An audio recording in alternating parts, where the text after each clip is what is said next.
Hello students, मैं अंजलि पयाल स्वागत करती हूँ आपका आईसीटी वर्चुअल क्लासरूम देहरादून से। कैसे हैं आप सब लोग? उम्मीद करती हूँ आप सब लोग अच्छे होंगे और अपनी लाइफ में बहुत बेहतर कुछ कर रहे होंगे। आज हम बात कर रहे हैं क्लास 12th की केमिस्ट्री की, और जैसा कि हम लोग सॉल्यूशन चैप्टर पढ़ रहे हैं अपना, यानी विलियन के बारे में पढ़ रहे हैं। बहुत सारी चीज़ें आप लोगों ने पढ़ ली हैं पिछले सेशंस में। विलियन के घटकों की बात हुई थी। उसके बाद आपने सांद्रता के बारे में पढ़ा, टाइप्स ऑफ सॉल्यूशन यहाँ पर आपने पढ़ा, यानी विलियन के प्रकार क्या होंगे।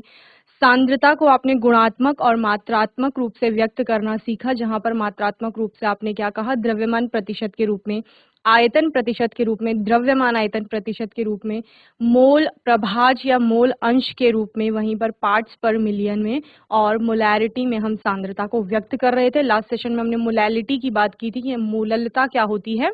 आज के सेशन में उसके कुछ न्यूमेरिकल्स लेकर हम चलेंगे। एक बार क्विक रिवीजन लेंगे मोलैरिटी और मोलैलिटी का। तो आइए चलते हैं स्मार्ट बोर्ड की ओर। विलियन के बारे में पढ़ रहे हैं, बहुत सारी चीजें पढ़ ली हैं। विलियन वही बार बार पढ़ रहे हो, दो या दो से अधिक अवयवी घटकों का समांगी मिश्रण है। ठीक है, समान अंगी मिश्रण है, यही आपका क्या कहलाएगा, विलियन कहलाएगा। अब वो दो या दो से अधिक अवयवी घटक क्या है, एक विलायक होगा, एक विलेय होगा, यानी सॉल्वेंट और सोल्यूट होंगे। सॉल्वेंट कौन सा है, जो आपका सॉल्यूशन में अधिक मात्रा में आपको दिखाई दे रहा है, ज्यादा यानी कि जिसकी क्वांटिटी है वो आपका क्या है, सॉल्वेंट यानी कि विलायक। और जो आपका कम मात्रा में है उसको आप सोल्यूट यानी कि विलेय कहेंगे। विलायक ही आपका पूरे विलियन की भौतिक अवस्था का निर्धारण करता है। ठीक है, टाइप्स ऑफ सॉल्यूशन में देखा अभी, क्योंकि विलायक ही आपकी भौतिक अवस्था का निर्धारण करेगा विलियन की, तो आप क्या कहेंगे, जो विलायक का प्रकार होगा वही विलियन का प्रकार हो जाएगा। ठीक है, यानी विलायक अगर सॉलिड स्टेट में है, सॉल्वेंट आपका सॉलिड स्टेट में है, तो टाइप्स ऑफ सॉल्यूशन क्या हो जाएगा, सॉलिड सॉल्यूशन। ओके, और फिर विलेय बदलेंगे, विलेय के आधार में ये फर्दर आप 3 क्लास इसकी पढ़ेंगे। इसके अलावा आपने लिक्विड सॉल्यूशन की बात की, यहाँ पर सॉल्वेंट यानी कि विलायक जो होगा आपका वो क्या हो जाएगा लिक्विड यानी कि द्रव हो जाएगा। ठीक है, ये भी विलेय के आधार पर 3 प्रकार के हो जाएंगे।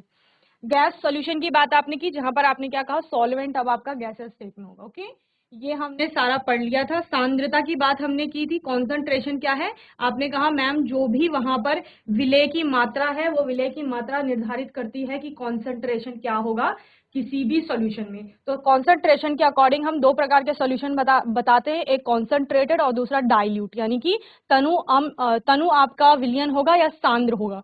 सांद्र कौन सा होगा, जिसमें आप कह रहे हो कि विलेय की मात्रा अधिक होगी तो उसका सांद्र सॉल्यूशन कहा जाएगा। ठीक है, जैसे कि आपने कहा चीनी और पानी का सिंपल सा विलियन बनाया, घोल बनाया आपने, और चीनी आपकी विलेय है और पानी विलायक है सपोज। ठीक है, तो आपने क्या कहा, चीनी अगर मैंने बहुत अधिक मात्रा में डाल दी है यानी मिठास ज्यादा हो गई है, तो आपका जो दिया गया सोल्यूशन है या जो सोल्यूशन आपने बनाया है वो कैसा हो जाएगा, कॉन्सेंट्रेटेड हो जाएगा। ओके, एंड अगर आपने उसमें चीनी की मात्रा बहुत कम कर दी है तो वो कैसा हो जाएगा, तनु विलियन हो जाएगा आपका। ओके, तो ये तो गुणात्मक रूप से आप व्यक्त कर रहे हो कि मिठास ज्यादा है या किसी विलेय के कारण उसमें रंग आ रहा है, रंग कम है या ज्यादा है। मात्रात्मक रूप में कैसे व्यक्त करोगे, तो आपने कहा मैम हम द्रव्यमान प्रतिशत निकालेंगे, जिस भी अवयवी घटक का द्रव्यमान प्रतिशत निकालना है हम क्या करेंगे, उसका द्रव्यमान बटे विलियन का कुल द्रव्यमान लेंगे, और प्रतिशत निकालने के लिए चूंकि मल्टीप्लाई करते हैं 100 से तो वो हम कर देंगे। ओके, जैसे विलेय का निकाला सपोज, तो विलेय की द्रव्यमान बटे विलियन का द्रव्यमान गुणा 100।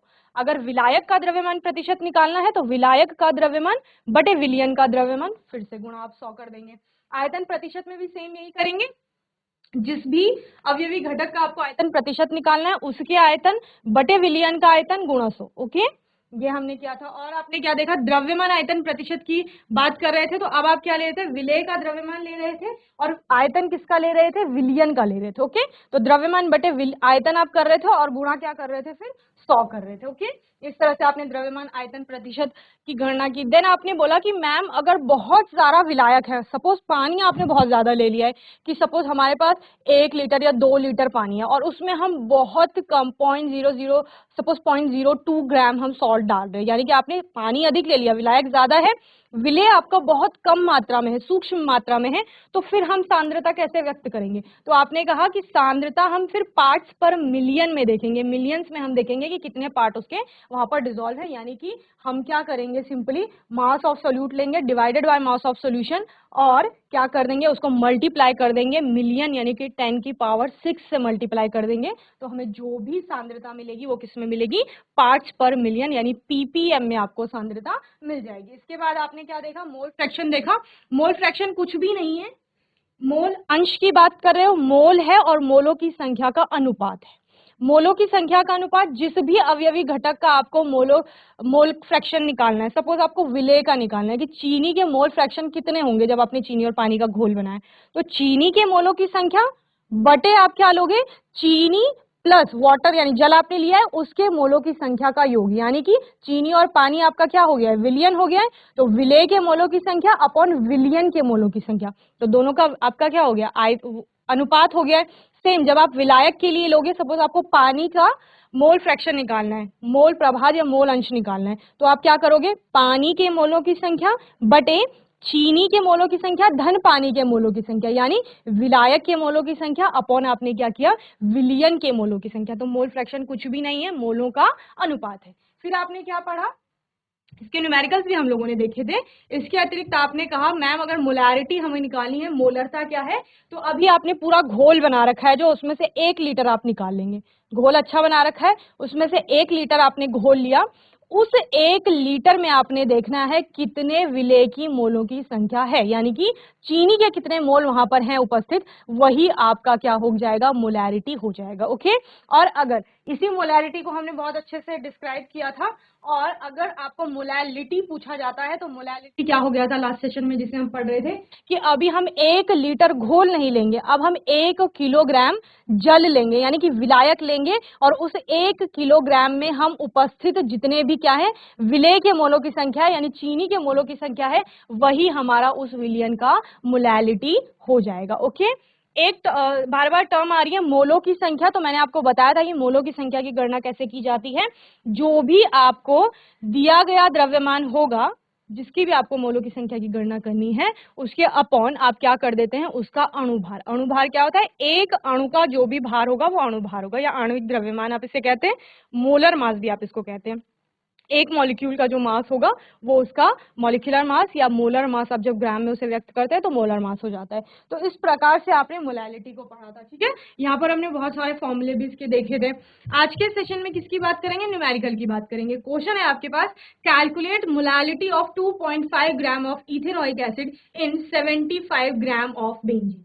आपको क्या करना है, 2.5 ग्राम एथेनॉइक अम्ल जो आपके पास है उसके 75 ग्राम बेंजीन में विलियन की मोललता की गणना करनी है। ओके, प्रश्न नोट करेंगे, 2.5 ग्राम एथेनॉइक एसिड आप लिख सकते हो, एथेनॉइक अम्ल जिसका CH3COOH क्या होता है, आपका केमिकल फॉर्मूला होता है के 75 ग्राम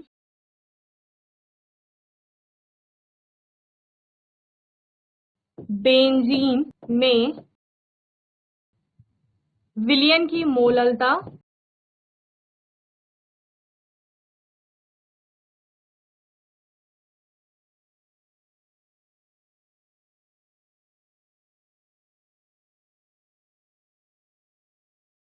की गणना कीजिए। ये आपका प्रश्न है। ओके, सूत्र क्या था बच्चों, साथ साथ नोट भी करते जाएंगे। सूत्र क्या है आपका, सबसे पहली चीज सूत्र है आपका मोललता बराबर क्या होता है। चलिए कौन बताएगा, जल्दी से हैंड रेस करिए। कितना बेसिक सा क्वेश्चन है, इससे पहले मैंने आपको मोललता पढ़ाया था। अभी मोललता क्या है, कुछ भी तो नहीं है, 1 किलोग्राम आपने विलायक लेना है, उस 1 किलोग्राम विलायक में कितने मोलों की संख्या उपस्थित है विलेय की, वही उसकी मोलैलिटी हो जाएगा। यानी कि आपका फॉर्मूला क्या हो जाएगा, फॉर्मूला हो जाएगा विलेय के मोलों की संख्या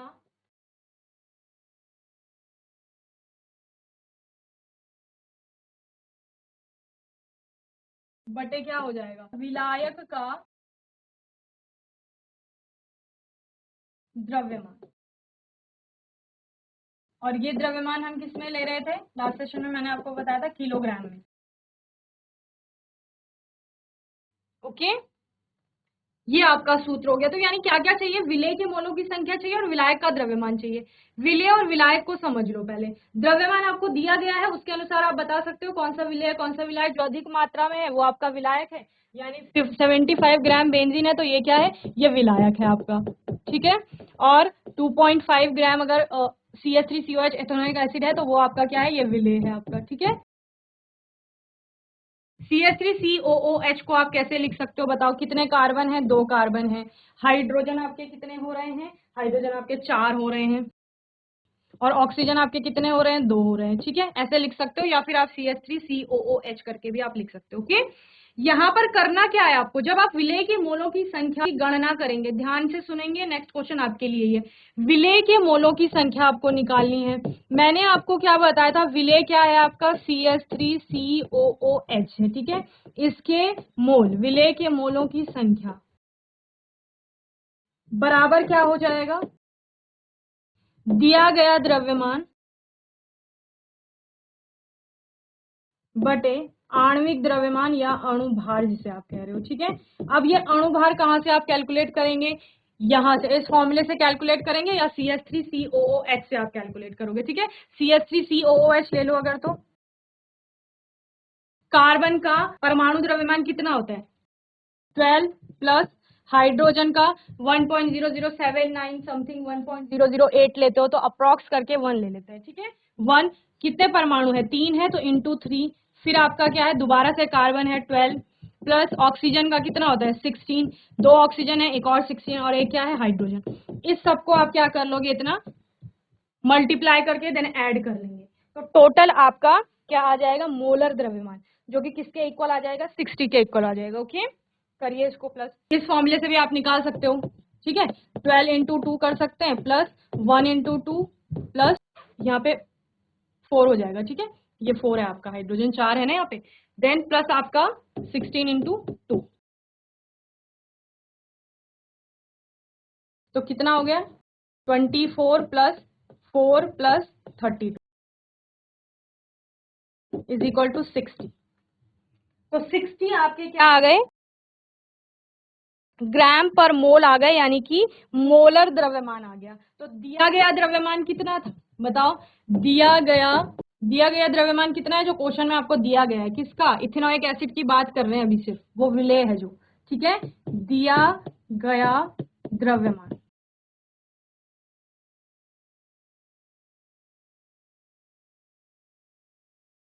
बराबर कितना है, 2.5 ग्राम। तो मोलों की संख्या बराबर हो गया दिया गया द्रव्यमान बटे अणुभार। तो दिया गया द्रव्यमान है 2.5 ग्राम, अणुभार आपने कितना निकाला, 60, ओके। इसको आप क्या कर लेंगे, इसको आप कैलकुलेट कर लेंगे, ये आ जाएगा आपका अप्रॉक्स 0.0417, इतना आ जाएगा, ठीक है।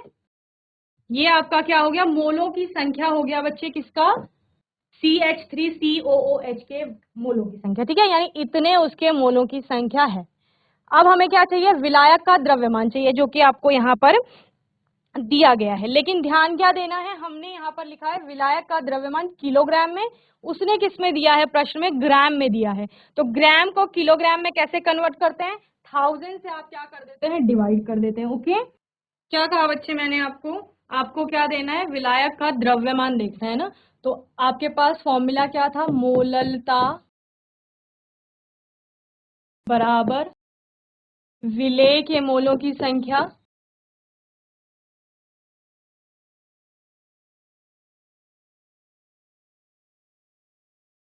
बटे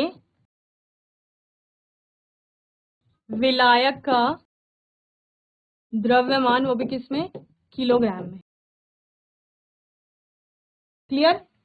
यहां आपने देखो मोलों की संख्या की गणना कर ली थी, 0.0417, ये आपके मोलों की संख्या था, आपको द्रव्यमान 75 ग्राम दिया गया था, ठीक है। ये मोलों की संख्या कितना हो गया था आपका, 0.0417, ठीक है। ये हो गया अपॉन विलायक का द्रव्यमान कितना दिया गया, प्रश्न में क्या लिखा था, 75 ग्राम बेंजीन लिखा था, तो विलायक का द्रव्यमान हो गया 75, लेकिन प्रश्न में लिखा है किलोग्राम में चाहिए। तो जब ग्राम को किलोग्राम में कन्वर्ट करते हैं, मैंने आपको क्या बोला है, lower quantity to higher quantity जाते हैं तो डिवाइड करते हैं। तो 75 को क्या करोगे, डिवाइड करेंगे 1000 से, ठीक है। इसको आगे सॉल्व करेंगे तो ये इधर मल्टीप्लाई में चले जाएगा, 0.0417। ये हमने फॉर्मूला भी देखा था कि डायरेक्ट अगर आपको ग्राम में दिया गया है तो आप डायरेक्ट फॉर्मूले में भी मल्टीप्लाई कर सकते हैं 1000 से, ओके, अपॉन 75 इंटू 1000। क्लियर। इसको आप क्या कर लेंगे, इसको आप सॉल्व कर लेंगे तो आपका क्या आ जाएगा, आपको मोलैलिटी पता चल जाएगी उस विलियन की, ओके। तो कुछ भी नहीं है, सिर्फ आपको ध्यान से देखना है कि क्या क्या दिया गया था। बस मोलों की संख्या आपको डायरेक्ट नहीं दिया जाएगा, आपको बता दिया जाएगा कि ये आपका विलेय है, उसका केमिकल फॉर्मूला दे दिया जाएगा और आपसे पूछ लिया जाएगा, आपको सिर्फ उसका द्रव्यमान दिया जाएगा। यानी एक अणु का द्रव्यमान तो आपका कितना था एथेनॉइक एसिड का, 60 ग्राम जो आपने कैलकुलेट किया था, ये आपका 60 ग्राम था यहाँ, ठीक है। लेकिन उन्होंने क्या बोला, 60 ग्राम तो एक अणु का द्रव्यमान है, आपको 2.5 ग्राम दिया जा रहा है। जो आपको 2.5 ग्राम 75 ग्राम बेंजीन में मिलाकर एक सॉल्यूशन बना रहा है और उसमें आपने देखना है मोलैलिटी उस सॉल्यूशन की कितनी होगी, ठीक है। फिर आपने क्या किया कि 2.5 अगर हमें दिया गया द्रव्यमान है तो मोलों की संख्या की गणना कैसे करेंगे। तो आपने कहा मोलों की संख्या का मतलब है जो हमारा दिया गया द्रव्यमान है उस विलेय के लिए, उसको हम क्या कर देंगे, उसके अणुभार से विभाजित कर देंगे, हमें मोलों की संख्या प्राप्त हो जाएगी। मोलों की संख्या प्राप्त हो गई तो बस इजीली आप फॉर्मूले में वैल्यू पुट करेंगे और अपना क्या निकाल लेंगे, आंसर निकाल लेंगे, चाहे मोलैलिटी की बात हो या फिर मोलैरिटी की बात हो, ओके। यहाँ पर आपको बस ध्यान ये रखना है, क्योंकि आपको जब मैंने डेफिनेशन भी बताई तो उसमें भी क्लियर किया है कि किलोग्राम में उसने कहा है कि द्रव्यमान होना चाहिए, जो स्टैंडर्ड डेफिनेशन है। अगर किलोग्राम नहीं है, ग्राम में है, तो पहले उसको कन्वर्ट कर लीजिए या फिर आप फॉर्मूले में डायरेक्ट वैल्यू पुट करके 1000 से उसको मल्टीप्लाई कर लीजिए। सेम आप मोलैरिटी के केस में भी कर रहे थे, ओके। चलिए जल्दी से इसे नोट करेंगे, फिर मैं नेक्स्ट न्यूमेरिकल की बात करती हूँ।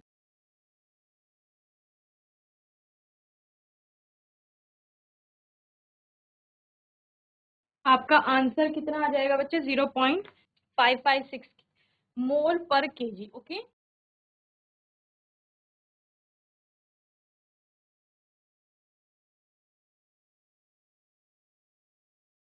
ये आपका आंसर आ जाएगा, ओके। चलिए नेक्स्ट न्यूमेरिकल देखते हैं। क्वेश्चन है आपके पास, calculate the molality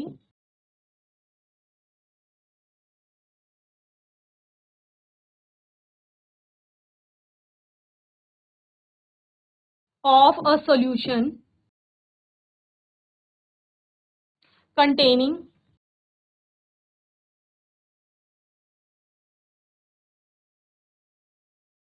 16.5 gram of naphthalene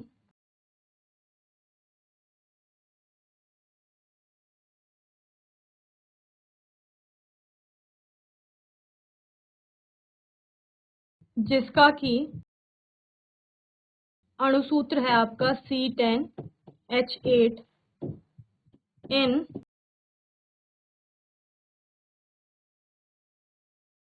54.3 gram benzene C6H6, okay. तो आपको करना क्या है, आपको मोलैलिटी निकालनी है सॉल्यूशन की, जहां पर नेफ्थलीन आपको 16.5 ग्राम दिया गया है और बेंजीन आपको दिया गया है 54.3 ग्राम, ठीक है। तो देखिए ये आपका 54 है, ये आपका 16.5 है, तो विलेय यानी कि सोल्यूट क्या हो गया, नेफ्थलीन हो गया है और सॉल्वेंट आपका बेंजीन हो गया यहाँ पर, ठीक है। मोलैलिटी आपकी क्या होती है, मोलैलिटी आपने बताया है कि मोल्स ऑफ सोल्यूट अपॉन आपका किलोग्राम ऑफ बेंजीन या मास ऑफ बेंजीन, आप मास ऑफ सॉल्वेंट जो आप लेते हैं, ठीक है, ये आप लेते हैं। यहाँ पर सबसे पहले आपको क्या करना है, मोल्स ऑफ सोल्यूट निकालने हैं आपको, दैट इज C10H8 यानी naphthalene is equal to given mass upon molar mass.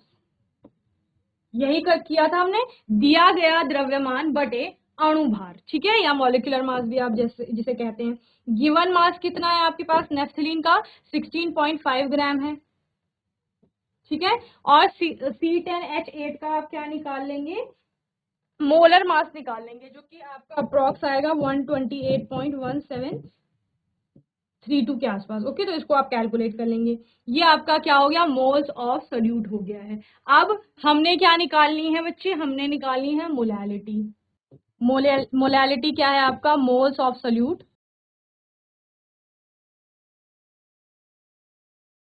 Upon mass of solvent.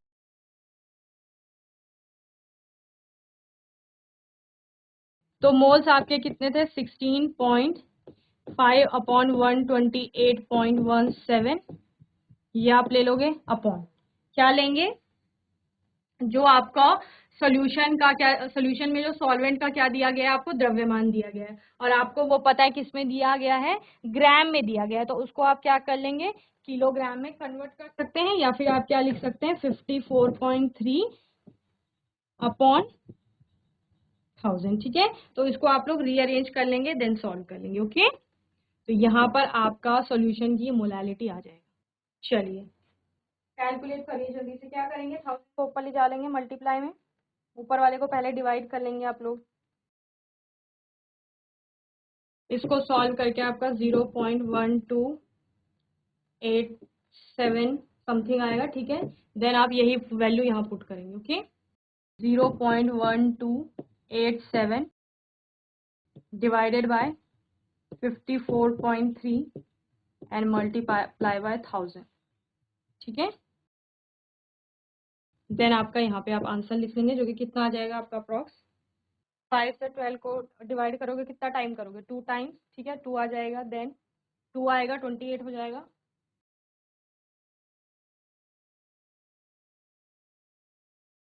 ऐसा ही कोई क्वेश्चन आएगा, डेंसिटी आपको दे सकता है और मास दे सकता है आपको, वहां से आपको जैसे मोलैरिटी निकालनी होगी तो फिर आपको वॉल्यूम निकालना पड़ेगा। तो ये सारे क्वेश्चन आपको किसी भी तरह घुमा के दे सकता है, आपको बस ध्यान से देखना है कि प्रश्न में क्या दिया गया है, कौन सा कॉन्सेप्ट आपको लगाना है। ग्राम और किलोग्राम में भी कन्वर्जन करके वो क्वेश्चन को थोड़ा ट्रिकी कर सकता है, लेकिन आपको ध्यान से देखना है कि आपने क्या पढ़ा है और प्रश्न में क्या दिया गया है। ओके, चलिए, तो मैं उम्मीद करती हूँ आज का सेशन आपको अच्छे से समझ में आया होगा। आज के सेशन में हमने मोलैलिटी के न्यूमेरिकल्स लिए, यहाँ पर मात्रात्मक रूप से सांद्रता को समझने के सभी टर्म्स हम पढ़ चुके हैं। आने वाले सेशन में हम विलेयता की बात करेंगे, और तब तक आपको चैप्टर को अच्छे से रिवाइज करना है। जितने भी आपके बुक में न्यूमेरिकल्स हैं उनको अच्छे से आप उनकी प्रैक्टिस करेंगे, अच्छे से पढ़ाई को करते रहेंगे। ओके, और तब तक के लिए ICT वर्चुअल क्लासरूम से जुड़ने के लिए धन्यवाद।